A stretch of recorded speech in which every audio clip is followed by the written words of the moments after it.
for this segment, balikan po natin kung saan nagsimula ang career ninyong dalawa. Very interesting. This is Kung Maibabalik Ko Ba? Kung maibabalik ko ba? Okay. Let's do a throwback. Papakita kami ng throwback photos mula sa iba't ibang parts ng career ninyo. Yun na. For each photo, sasabihin nyo kung maibabalik ba ang moment na yan or hindi na. First photo, Kuya Randy, babalikan o hindi? Photo 1, please. Yun. Diyan ang umpisa ang lahat. Yes. Ang dami niyang chicks dyan. That was the very first one, 1986 when I recorded my very first song. Which was? Hindi magbabago.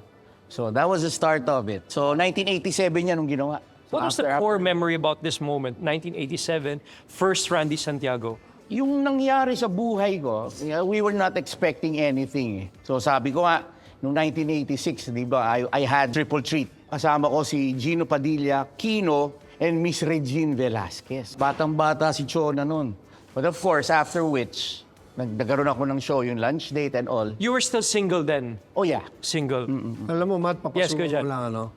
Nung panahon na yan, hindi, totoo to, I think Randy was the most famous Yes. artist then. That time, kasi naalala ko, may concert si Randy sa SM North EDSA. Wala pang parking, wala pa, as in talagang lupa pa. Hindi ka ng karayom sa sobrang dami ng tao. So that was like my first ever concert na napanood live. So as an nandun ka artist. bilang isang... Fun! I was a fan.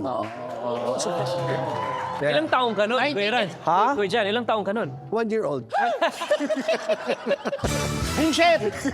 1987 yun. No, I was mga around 11.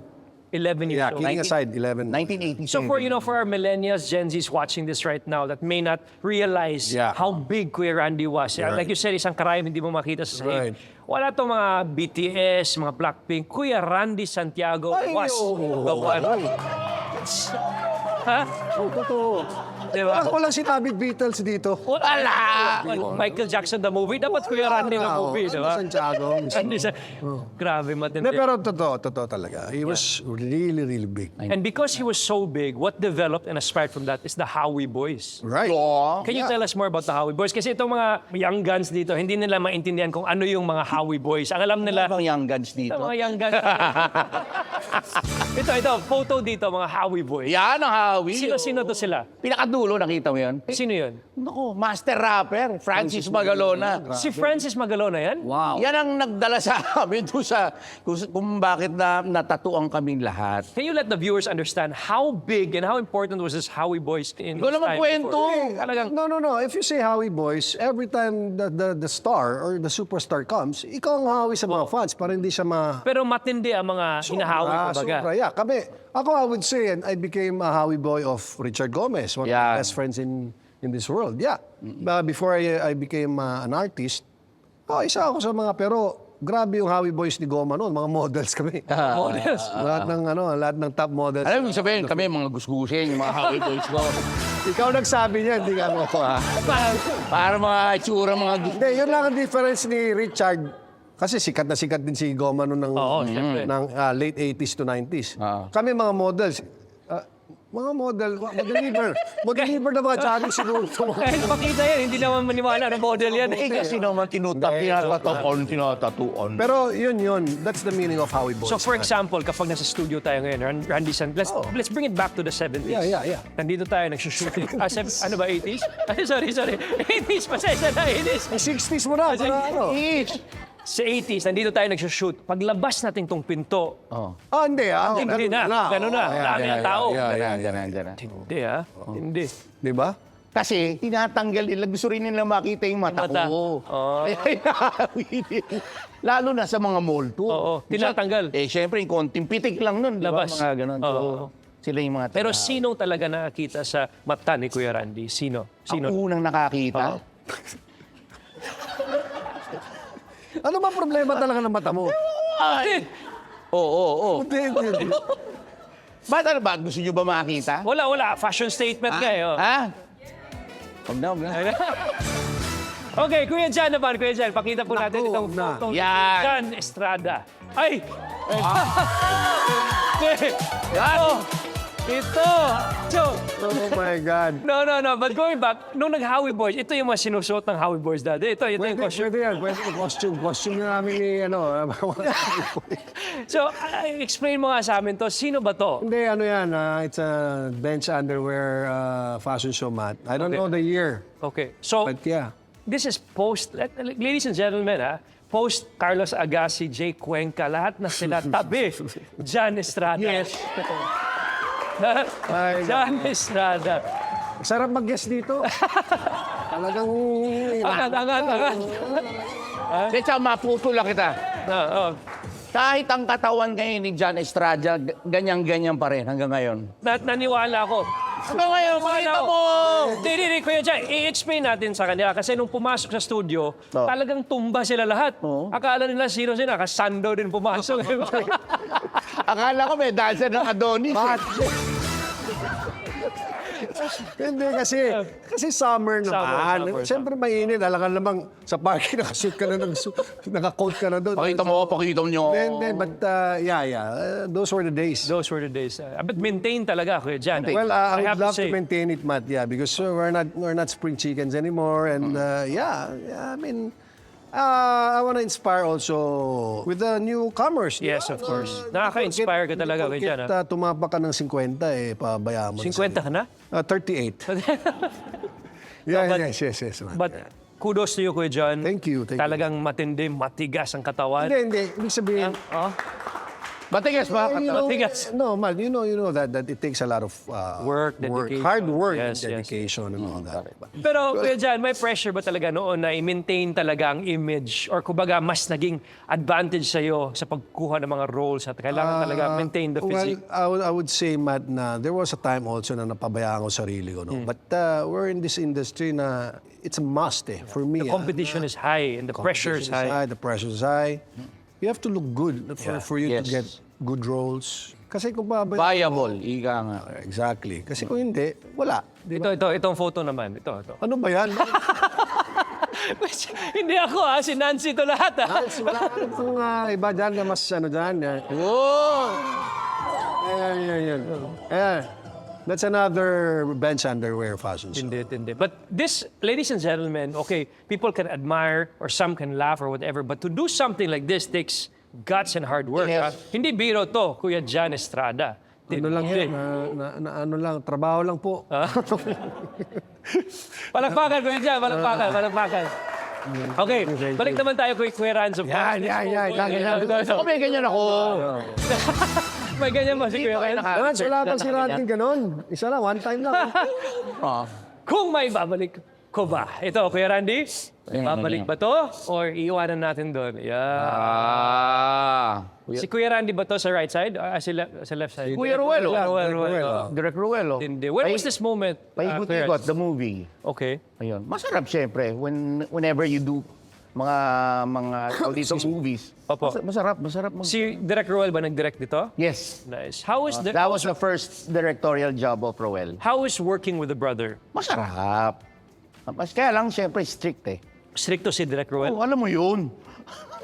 So, we all know, Kuya Randy, your father is a very, very famous director. Pablo Santiago, yes. Favorite of Era, FPJ, back in the day. Oh. So, the pressure kay Direk Roel, matindi din yung pressure kasi he has to live up to that expectation. Kumbaga, Yun yung concert ng 1988. Yun yung 87, 88. Yun yung yung kasagsagan ika nga. If you're talking of, di ba, yung Randy Santiago.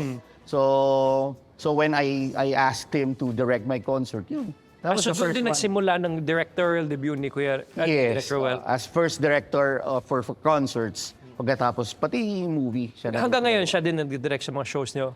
Wala nang panahon sa akin. Masyado mga big time na Lahat ng mga... Oo. That's my dad. That's Pablo This is Sir, Santiago. okay. Wow. Amazing, no? So lineage talaga in show business. You grew up in this business. The whole family. Yun yung Santiago. And sila Raiko today. Yes. Kuya Randy's son, Kuya Raiko, nung Happy PA. Grabe, no? Now he's a director. Director also, yeah. Raiko, more power to you. Pero Kuya Rands, ito, very important itong sinasabi nila. Kung akala po natin, just to give context sa ating mga kababayan, the younger ones, Kuya Randy Santiago, Kuya Jan, Jonas Brothers. Yeah. Itong mga Justin Bieber. Right. Randy Santiago talagang nagpop-up bagsak ng lahat. Mismo. Thank you naman, thank you. Magkano binigay mo dito? Okay. That was, of course, it started 1987 talaga. When I had lunch date and all. Pagkatapos, doon nag-umpisa lahat. If Coachella was there 1987, ikaw ang unang Pilipino Pwede. sa Coachella stage. Ha? Di, totoo. Di ba? No. There was Coachella before. Hindi mo na ano. Hindi. It's called Kutsara. ito yung mga memories natin. Tinan mo, oh. Sino to? Oh yeah, lunch date. Okay. Balik na tayo kay Kuya Jan Estrada. Ito na. Ito. Kuya Jan, maibabalik ko pa ba? Ito na. Watch this. Okay. Ayan. Oh. Matindi, ha? Grabe yung ano ko dyan, no? Wala sa gitna, Kala ko siya eh. Ano tawag dyan? At saka? ito, mahilig si Kuya Randy dyan, ha? No, but yeah, I Ito si Boris, if you recall. Yeah, This is that's Boris my Fry, kay first- tagal kang hinihintay. Yeah, Matt, that's an unforgettable role of mine. And this earned you your first... My first best actor, yeah. The first of my many. first leading man role of the Lorna Tolentino. Wow. Actually, yung role na yan, ang daming nag-aagawan, but I would like to thank Tita Malu talaga, Santos, for giving me that role. It was my first few really serious roles. Kasi I came from comedy, as you know. Diba? But yeah, I love that role, and that's one of my favorite roles ever. Anong diferensya on the set? 90s and ngayon, 2026 na, kumbaga. You know, lucky are the stars now, or the actors now, because back in the day, mga ganun kami, wala kaming tents. Walang tent. You know, that's the number one that I can remember. Kung let's say, for example, sa bahay ka, sa mga rooms ng bahay, but then again, kung nasa building ka, kung saan-saan ka na lang. Bahala ka na maglatag ng sarili mo. Ano. I remember when I was starting, ito totoo to. I tell this to my kids, especially to Kyla when she was starting. Sabi ko, yung dad nyo, nakatulog ako sa, horror movie to ni Peke Galiaga, Direk Peke. Wala kaming tents, sa bahay kami, tapos yung bahay medyo luma na. Natulog ako sa karton talaga. Karton. Artista ka nun, ha? Pero sa karton, kasi nga, wala pa talagang standby area, walang tents and all that. So you believe the artists today must... They are so talaga lucky. kayo? Yeah, they are so lucky. So, Tsaka mga artista ngayon, mga, di ba may tinatawag na buong glam team. glam team. Yeah. Kami, wala kami mga Right. glam team. Kanya-kanyang kami nagme-makeup sa sarili-sarili namin. Ito. Kanina lang, makeup artist ko, Randy Santiago. So si Kuya Randy nag-makeup sa'yo kanina. Oh, galing. Thank you. Kasi wala kang makeup artist. Budget tayo dito, budget.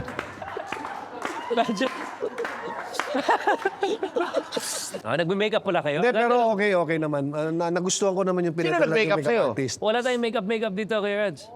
Wow! Oo, ano? Belo to, belo. Pero dito, Kuya Jan, what do you enjoy most? Yung drama, comedy, umiiyak? Anong genre talaga na hilig ni Jan Well, Estrada? my first love is really comedy because that's where I started. Palibasa lalaki.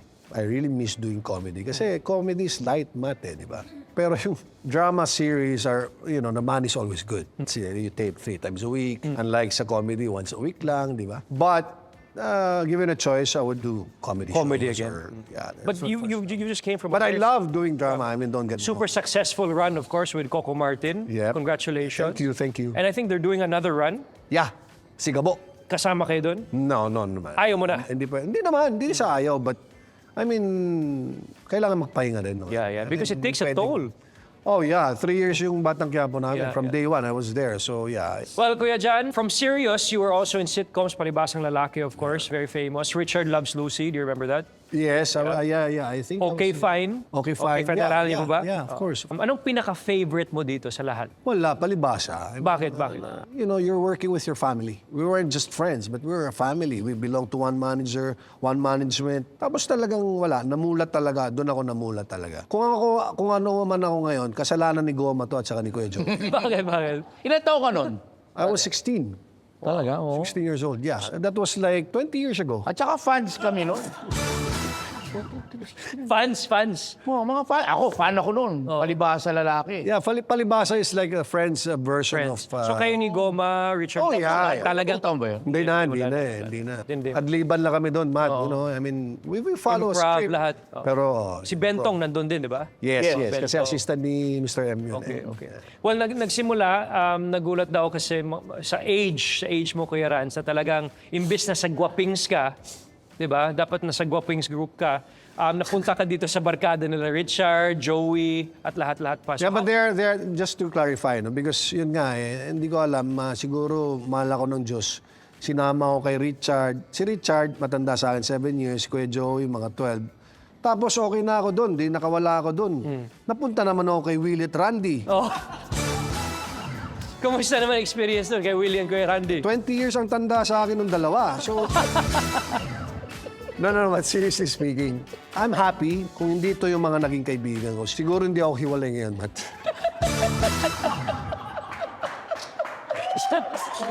Joke lang yun.